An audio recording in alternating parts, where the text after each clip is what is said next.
ఆ తల్లి ఎక్కడా లేని రీతిలో ఇప్పటికీ మురమళ్ళ అంటారు, మునిమండలి, అది లోకంలో తర్వాతి కాలంలో మురమళ్ళ కింద మారిపోయింది.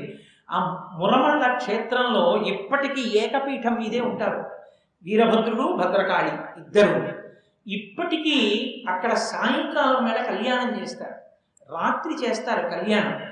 పెళ్లి కాని ఆడపిల్లలు కానీ మగపిల్లలు కానీ వాళ్ళ నక్షత్రానికి అనుగుణంగా అక్కడ కళ్యాణం చేసుకుంటారు. రోజుకి 27 ఎన్నో చేస్తారు కళ్యాణాలు, అంతకన్నా చేయరు. 27 మంది కళ్యాణానికి కూర్చుంటారు. నాకు తెలిసిన అనుభవంలో మురమళ్ళ వెళ్ళి కళ్యాణం చేసుకున్నామండి ఇంకా పెళ్ళవలేదన్న వాళ్ళని నేను ఇప్పటిదాకా చూడలేదు.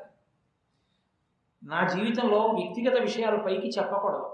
పెళ్లి అవక ఎంతో పీఠముడులు పడిపోయినటువంటి వాళ్ళు మురమళ్ళ వెళ్ళి భద్రకాళీ కళ్యాణం చేసి వీరభద్రేశ్వర స్వామి దర్శనం చేసుకుని రాగానే పెళ్లిళ్ళు